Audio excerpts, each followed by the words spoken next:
Hi friends, எல்லாருக்கும் வணக்கம். இன்னைக்கு நம்ம அகவேல் குமரன் பிளாக்ஸில் தைப்பூசம் அன்னைக்கு கோயிலுக்கு போகிறோம். அதுதான் இன்னைக்கு பிளாகாக எடுத்து போட போகிறோம். இவங்க தான் எங்கள் அம்மா. இவங்களை பற்றி நான் நிறைய வீடியோவில் வந்து பெருமையாக சொல்லியிருக்கேன். அந்த வீடியோலாம் ஹாப்பி லோட்டஸ் சேனலில் இருக்குது, டிஸ்கிரிப்ஷனில் லிங்க் இருக்குது, அதை கிளிக் பண்ணி போய் அந்த வீடியோ பாருங்கள். இன்னைக்கு வந்து தைப்பூசம் வந்து எதற்காக கொண்டாடப்படுது அப்படின்னு சொல்லிட்டு எங்கள் அம்மா இப்போ சொல்லுவாங்க. சொல்லுங்க. எனக்கு அதை பத்தி ரொம்ப தெரியாது தம்பி. தெரியாதா? தைப்பூசம் வருஷம் வருது இல்லம்மா? வருஷம் வருது, ஆனா அவ்வளவுதான் எனக்கு தெரியாது. தைப்பூசம் யாருக்காக கொண்டாடுவாங்க? முருகனுக்கு. அததான் சொல்றேன், அதான் தெரியுதுல உங்களுக்கு. முருகனுக்கு தான் தைப்பூசம் கொண்டாடுவாங்க.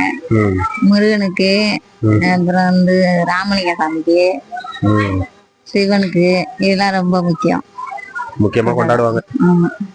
ஆமா, அதனால இப்ப இத பாக்குற சப்ஸ்கிரைபர் வந்து தைப்பூசத்துக்கு என்ன செய்யலாங்கிறீங்க? அவங்கள என்ன ஏதாச்சும் செய்ய சொல்லுங்க. நீங்க தைப்பூசம் சும்மா வீட்டுல சுத்திட்டு இருப்பாங்கல்ல சில பேரு. அப்பா எல்லாம் சும்மா எங்கேயுமே கோயிலுக்கும் போகாம எங்கேயும் போகாம சும்மா ரோட்ல சுத்திட்டு இருக்காங்கல்ல, அதே மாதிரி சாமி கும்பிடணும். அத சொல்லுங்க. ஒரு புண்ணியம் தான், முருகரை போய் கும்பிட்டுட்டு வந்தாக்கா ஒரு புண்ணியம். இப்ப நம்ம இப்ப திருவண்ணாமலைக்கு போறோம்ல, கிரிவலம், அதே மாதிரிதான். அதே மாதிரி சப்ஸ்கிரைபர் எங்கேயாச்சும் போக சொல்லுங்க. அதான் எல்லாரும் கோயிலுக்கு போனா நல்லது, அத சொல்லுங்க. முருகன் கோயிலுக்கு போனா ரொம்ப நல்லது, அத சொல்லுங்க. இன்னைக்கு சாயங்காலம் முருகன் கோயிலுக்கு போங்கன்னு சொல்லுங்க. ஆமா, சாயந்தரமா எல்லாரும் முருகன் கோயில்ல போய் முருகனை தரிசனம் பண்ணிட்டு வந்தா ரொம்ப நல்லது. இதுதான் வீடியோ, இதுக்குதான் நான் உங்களை கூப்பிட்டது. அதான் சப்ஸ்கிரைபர்ஸ், நீங்க பாத்துட்டு இருக்கிற எல்லாரும் தைப்பூசம் அன்னைக்கு கோயிலுக்கு போய் ஏதோ ஒரு கோயில்ல போய் நீங்க பூஜை பண்ணி அதுக்கப்புறம் என்ன செய்யணும்? அதான் முருகனை போய் வழிபட்டுட்டு வரணும். முருகனை தரிசனம் பண்ணிட்டு வந்தா குடும்பத்துக்கு நல்லது, எல்லாருக்கும் நல்லதுதான். அது முக்கியம். கல்யாணம் ஆகாதவங்க போய் முருகனை தரிசனம் பண்ணிட்டு வந்தாக்கா முருகன் வந்து நல்ல ஒரு இதை கொடுப்பாரு. என்ன ஒரு அடுத்த கட்டத்துக்கு போறதுக்கான ஒரு நல்லது நடக்கும். இது வந்து எல்லாருமே அப்படிதான் நம்புறோம். நீங்களும் நம்புங்க, நல்லதே நடக்கும்.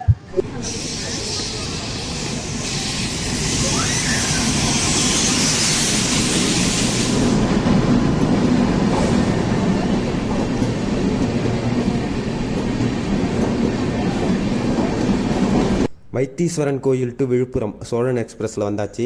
இந்த ட்ரெயின் வந்துட்டு விழுப்புரம் டு திருவண்ணாமலை போகிற ட்ரெயின். இது வந்துட்டு திருப்பதி போகிற ட்ரெயின். அதில் வந்துட்டு திருவண்ணாமலை வரைக்கும் வந்தோம். இந்த ட்ரெயின்லேயாச்சும் சீட்டு கிடச்சிது ஜன்னலோரத்தில், அதுவும். ஆனால் சோழன் எக்ஸ்பிரஸில் அதுவும் கிடைக்கவே இல்லை. அப்புறம் ஒரு வழியாக வந்தாச்சு திருவண்ணாமலை.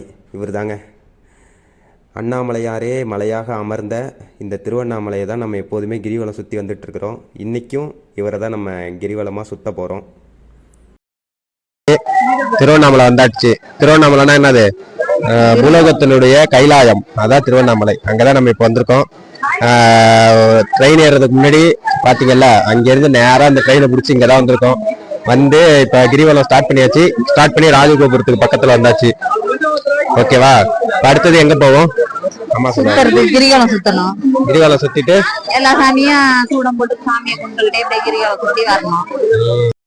ஹாய் மக்களே, ஒரு வழியா கிரிவலம் சுத்த ஆரம்பிச்சு நாங்க பட்ல போயிட்டே இருக்கோம். எத்தனை கிலோமீட்டர் வந்ததுன்னு தெரியல. எத்தனை கிலோமீட்டர் இருக்கும் இது வரைக்கும்? தெரியலையே. எத்தனை கிலோமீட்டர்? 14 கிலோமீட்டர். ஆமா, இப்ப நம்ம வந்திருக்கிறது ஒரு 6 கிலோமீட்டர் வந்திருப்போம்னு நினைக்கிறேன். எந்த லிங்கம்? இந்திரலிங்கம் தாண்டி அக்னி லிங்கம் வந்துட்டோமா? இல்ல அக்னி தீர்த்தம் தாண்டி வந்திருக்கோம்.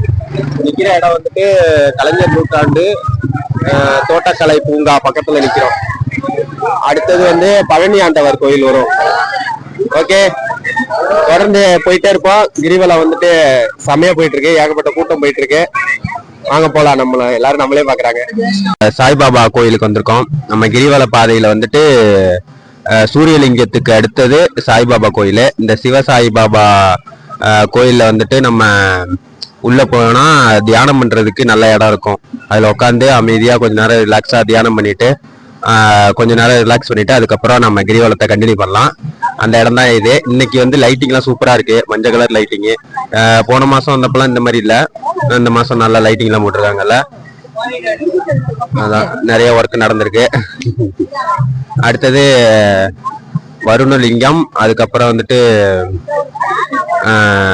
குபேரலிங்கம், அப்புறம் ஈசானிய லிங்கம். இப்ப நம்ம இப்ப எத்தனை கிலோமீட்டர் வந்திருக்கோம்? 7 கிலோமீட்டர் வந்திருக்கோம் இப்ப. இப்ப நம்ம வந்திருக்கிறது வந்துட்டு குபேரலிங்கம். குபேரலிங்கம் வந்துட்டு ஈசானிய லிங்கத்துக்கும் முன்னாடி, வாயு லிங்கத்துக்கு அப்புறம். கிட்டத்தட்ட நம்ம 10 கிலோமீட்டர் கிட்ட வந்துட்டோம்.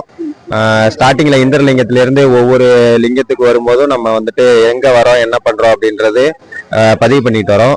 கிரிவலத்தை பொறுத்தளவு குபேரலிங்கம் ரொம்பவே முக்கியமானது. இங்க அதிகமா கூட்டமா இருந்தது. கூட்டத்தெல்லாம் கிராஸ் பண்ணி இப்ப நம்ம 8 மணிக்கு ஸ்டார்ட் பண்ணோம். இப்ப கிட்டத்தட்ட மணி 12 ஆகுது. 4 மணி நேரமா நம்ம கிரிவலம் ரவுண்ட் பண்ணிட்டு இருக்கோம். இன்னும் ஒரு 1 ஹவர்ல முடிஞ்சிரும்னு நினைக்கிறேன். நம்ம கிரிவலத்துக்குள்ள எண்டு ஏரியாவுக்கு வந்துட்டோம். 14 கிலோமீட்டர் கிரிவலம் சுத்தி சக்சஸ்ஃபுல்லா முடிச்சிட்டோம். ஃபர்ஸ்ட் லிங்கம் எந்த லிங்கமா? இந்திரலிங்கம். இந்திரலிங்கத்துல ஆரம்பிச்சு ஈசானிய லிங்கம் வரைக்கும் டோட்டலா 14 கிலோமீட்டரு. கரெக்டா நம்ம ஆரம்பிக்கும் போது டைம் வந்துட்டு 8 மணிக்கு ஆரம்பிச்சோம். இப்போ வந்துட்டு டைம் 1 மணி ஆகுதா, 1:30 ஆகுதா, 1:30 மணி ஆயிடுச்சு. 1:30 மணிக்கு முடிச்சிருக்கோம். இந்த கிரிவலத்தை முடிக்கிறதுக்குள்ள ஏகப்பட்ட சம்பவம் நடந்தது. என்னென்ன சம்பவம்னு பாத்தீங்கன்னா, எனக்கு வந்துட்டு ஸ்வீட் கார்ன் வாங்கி கொடுத்துட்டு என்னைய விட்டுட்டு எங்க போனீங்க? நான் எங்கேயும் போகல. எவ்வளவு நேரம் தேடிக்கிட்டு இருந்தேன். ஸ்வீட் கார்ன் கொடுத்துட்டு அதுல கவனம் எனக்கு போயிட்டு கிரிவலத்தை சுத்திக்கிட்டு இருக்கேன். பார்த்தா ஸ்வீட் கார்ன் தின்னுக்கிட்டு இருக்கேன். என்னடா அது யாரையும் காணும் பக்கத்துல பாக்குறேன், இவங்க 2 பேத்தையும் காணும். அப்புறம் போன் அடிச்சு கேட்டா சூரியலிங்கத்துக்கு பக்கத்துல நிக்கிறேன் அப்படின்னு சொல்றீங்க. நாங்க நீ முன்னாடி போயிட்டு நான் உன்ன தேடி ஓடியாரேன். என்னைய தேடி ஓடி? ஆமா, நான் இந்த இதுல முடிச்சிச்சு. அப்புறம் என்னடான்னா, எவனோ ஒருத்தன் திடீர்னு இடிச்சு போயிட்டு இருக்காங்க. ஒரு வெள்ளைக்காரன் ஒருத்தன் இடிச்சுட்டு போனா பாருங்க. யாரும் முரட்டாலா போயிட்டு இருக்கான்னு பாக்குற உயரம், இந்த கொடி உயரத்துக்கு இருக்காமா. நீங்க பாத்தீங்களா இல்லையா? அந்தால அவன் போயிட்டு இருக்கான் வெள்ளை கலர் ட்ரெஸ்ல. அந்த மாதிரி வெறித்தனமா கிரிவலம் சுத்திட்டு இருக்காங்க. நம்ம தமிழ்நாட்டு ஆளுங்க மட்டும் இல்லாம வெளிநாட்டுல எல்லாம் வந்து கிரிவலம் பயங்கரமா சுத்திட்டு இருக்காங்க. என்ன இடிச்சுட்டு போனவர் பாத்தீங்கன்னா கிட்டத்தட்ட ஒரு 7.5 அடி இருப்பாரு.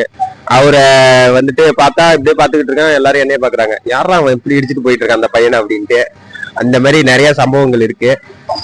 ஒரு வழியா இன்னைக்கு கிரிவலத்தை முடிச்சிட்டோம். அடுத்தது வந்துட்டு இன்னைக்கு நம்ம ட்ரெயின்ல வந்தது வந்துட்டு சீக்கிரமா வந்துட்டோம். அதனாலதான் இவ்வளவு சீக்கிரம் நம்ம கிரிவலம் முடிச்சிட்டோம்.